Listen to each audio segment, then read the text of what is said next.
just to preface, this is not intended to be preaching or evangelizing. I'm just putting this information out for those who may be feeling intuitively that religious exclusivism is not true, and that there may be good reason for the existence of other religions besides their own. Also, to put to rest the most common misconception of perennialism, this is not meant to be an endorsement of syncretism. The perennialist writers actually strongly warn against syncretism. At no point does holding this point of view mean that one should actively participate in other religions. Now, with all that said, what is a divine revelation? It's a communication from heaven, no doubt, but it's also a perception that you as the perceiver perceive.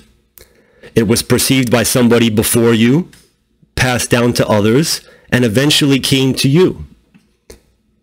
You perceive, observe, experience it. You are the subject to its object. And that applies regardless of whether the revelation comes from outside the body via a scripture or a spoken word, or even directly from a prophet, or from inside the body via a direct revelation to the intellect from above.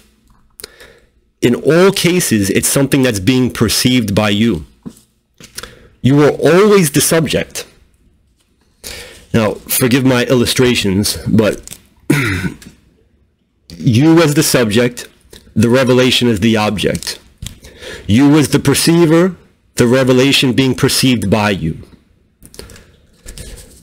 Now, granted, a religious revelation is one of the most important perceptions a person can have in their lives, but it is, again, a perception. At no point is the religious revelation the subject and you the object. You are always in the position of observing and experiencing the revelations as the subject, and according to your perception and interpretation, you accept or reject them. So, we established that we're talking about perceptions and the subject-object relationship. This is at the core of all metaphysical doctrines, the subject-object relationship.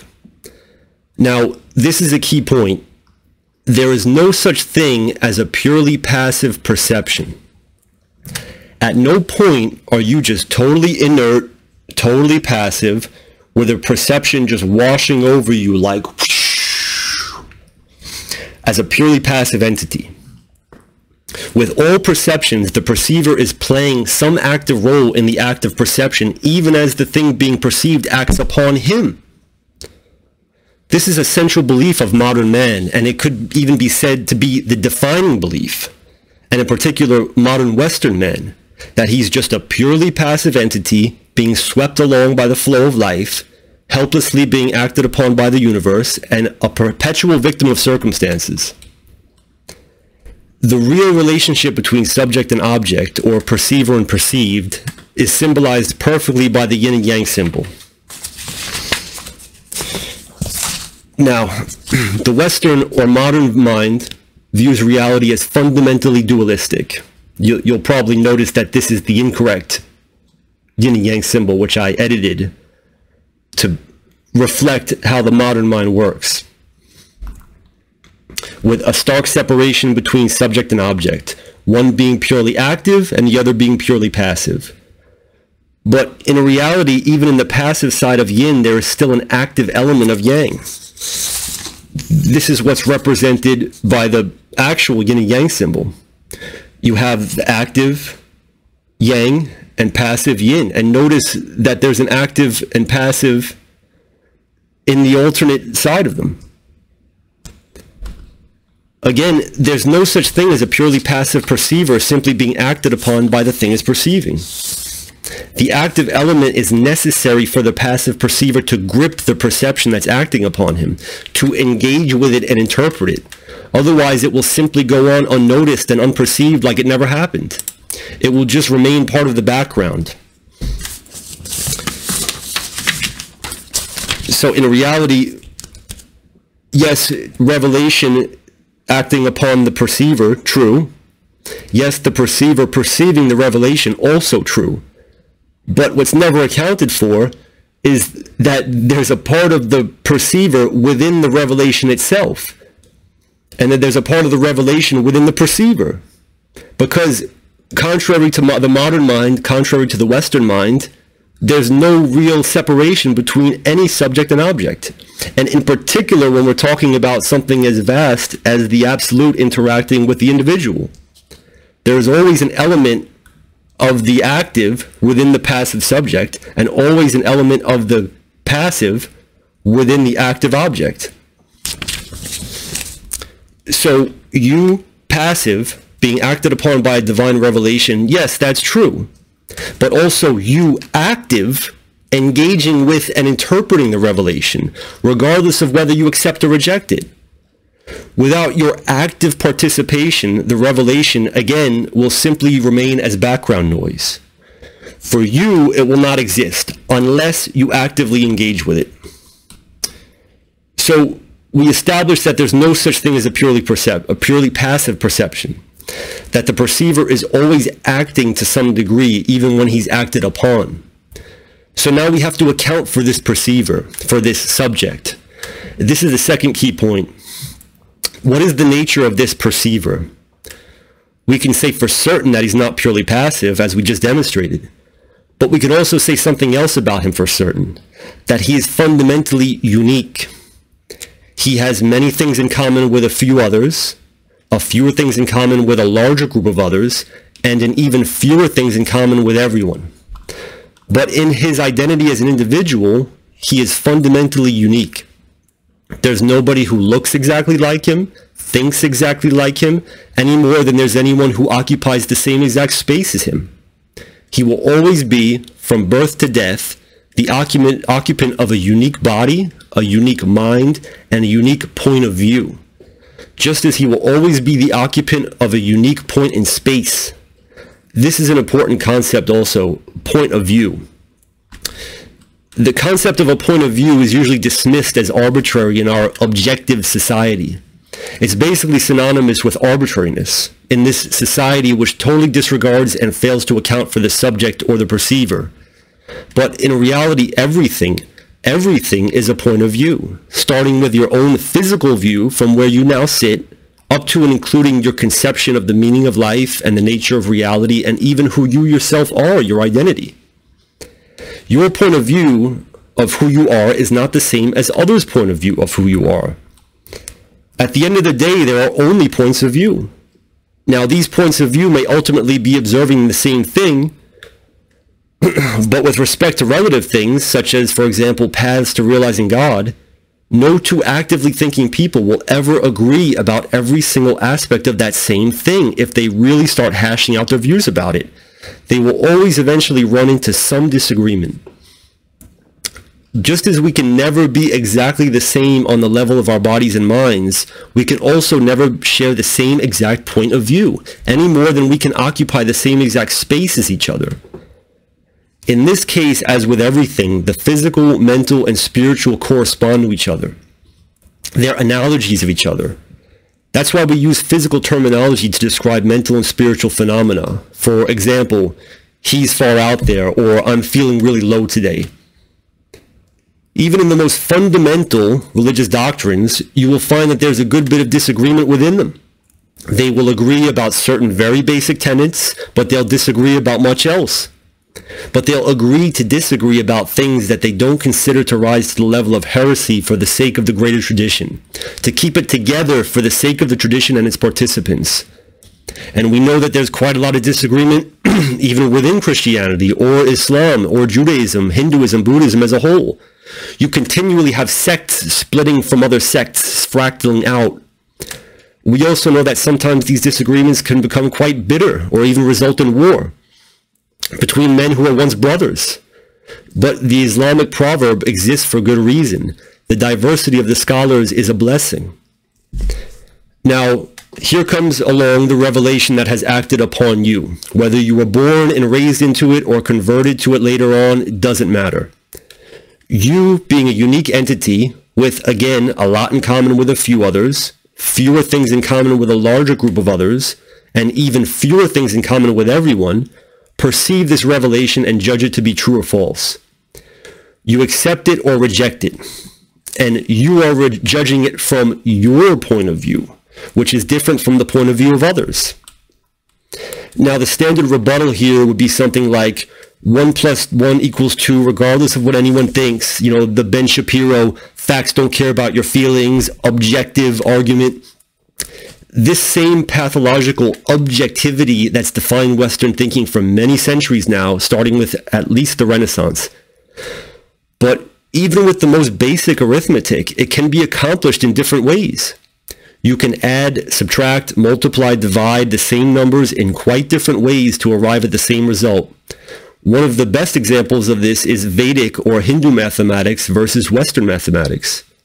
Even in my own case, I used to do arithmetic in my head one way when I was little, but as I got older, I began to do it in a different way.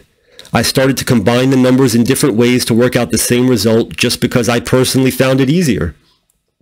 The real question is not, are you working out the problem the same as I'm working out in the same way? The real question is, are we both coming to the same correct result? Look at something as simple as the number 100. You can arrive there by 50 + 50 or by 99 + 1. Now, the Western mind views this difference as completely arbitrary, but qualitatively speaking, it's not arbitrary. In one instance, you have two perfectly equal balanced halves coming together, and in the other instance, you have a tiny minority coming together with a vast majority. These are two fundamentally different situations, and yet the end result is exactly the same. It's true that the vast majority of people It's true that the vast majority of people can be trained to do purely quantitative mathematics in the same way, or do basic manual tasks in the same way. But this is only true of very petty, profane activities. You can't simply train the vast majority of people in the world to all philosophize the same way, or engage in spiritual life the same way. And this is really what the worldly system tries to do. It tries in vain to act as an assembly line to produce identical humans, against all laws of God and nature. The other argument against this is typically, but my revelation says this, and yours says that, so are you calling God a liar? God forbid. Again, you have to account for the subject. You cannot get away from the role of the subject in everything. And again, the question is not, is my point of view the same as your point of view, and whose point of view is the correct point of view? The question is, are we both looking at the same thing? Are we both focusing on the same point all the way out there in the distance? And are we both describing it accurately from our own point of view? What is the goal of all true religions? What result are they aiming at? I'm not talking about the worldly institutions themselves that are ostensibly responsible for overseeing the religions. I'm talking about the religious doctrines themselves, the legitimate ones that we know of. Christianity, Judaism, Islam, Hinduism, Buddhism, and then some other smaller indigenous and native ones. What is their goal?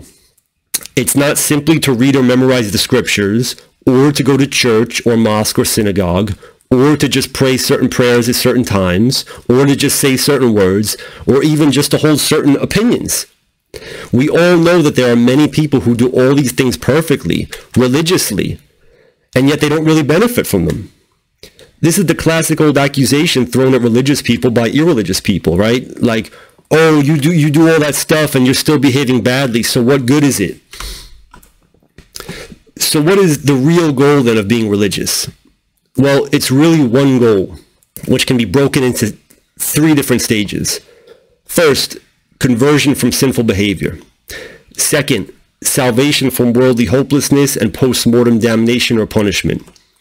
And finally, ideally, full realization of God in this life, in the here and now.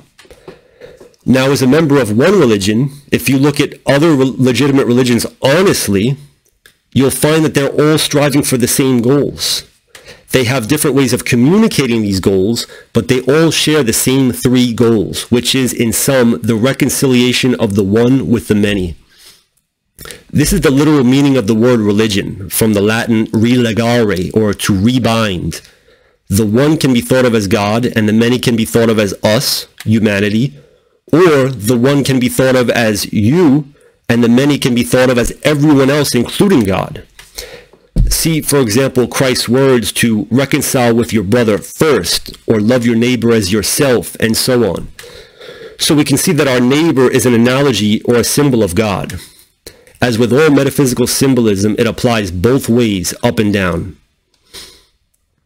So we know that each individual plays some active role in every perception that comes to him. And we also know that each individual is fundamentally unique, including in his point of view. And we know that all legitimate religions have the same goal, regardless of the unique language or methodology they make use of to guide a person to that goal. So what conclusion is this all pointing us to? That every subject is bound and obligated to perceive every object of perception in exactly the same way? Does that really square with everything we see around us, physically, mentally, and spiritually? Can it ever be the case in this world that, for example, all Japanese people and all Irish people have the exact same perception of God?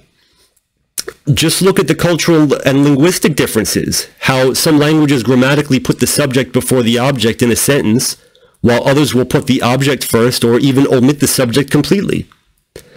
If such significant organic differences like this exist within seemingly petty things, what more of perceptions and conceptions of the absolute, which can never be limited by any word or thought? Does it really make sense that there would only be one universal revelation from heaven for such a drastically diverse humanity? Especially when there is never a line between revelation and perceiver? The final point is, with respect to man's passive role vis-a-vis God, we occupy the feminine role, which is shown, for example, by the symbolism of Christ as the bridegroom and his church as his bride. And there's similar male and female symbolism in other traditions. Male is the active symbol and female is the passive one. But the child of the male and the female is not simply a clone of the male. It's not simply dictated by the male. It resembles the female, or the passive vessel, as often as it resembles the male. The child in this case is the religion, and the vessel is the people who received it, who actively received it, and put it into motion in the world. The vessel, to a significant extent, determines the nature of the contents, because, again, there's never truly a line between the active and the passive. Again, this line is an illusion. There is always something of the subject in the object and always something of the object in the subject. There is always a cross-pollination going on between those two. The passive attracts the active, and then the passive then produces a child or a result that reflects the action of the active upon it. At the end of the day, there is no real line between the vessel and its contents, or the active and the passive, or a revelation and the people who attracted it and accepted it in the first place. And this goes back to the point about modern man imagining himself to be a purely passive victim of circumstances. We are not purely passive. We are active participants in every aspect of our own lives, up to and including the divine revelations we attract, accept, and assimilate. The existence of multiple true religions is not any more contradictory than the existence of multiple apparently contradictory but true points of view. The existence of multiple paths to Jerusalem is not contradictory when you accept that we are all starting out from different places. There are others starting out from locations very close to us, to whom the same directions will make sense and ring true. But there are others starting out from very different and distant places, to whom the same directions will sound like nonsense. But we're all traveling to the same place.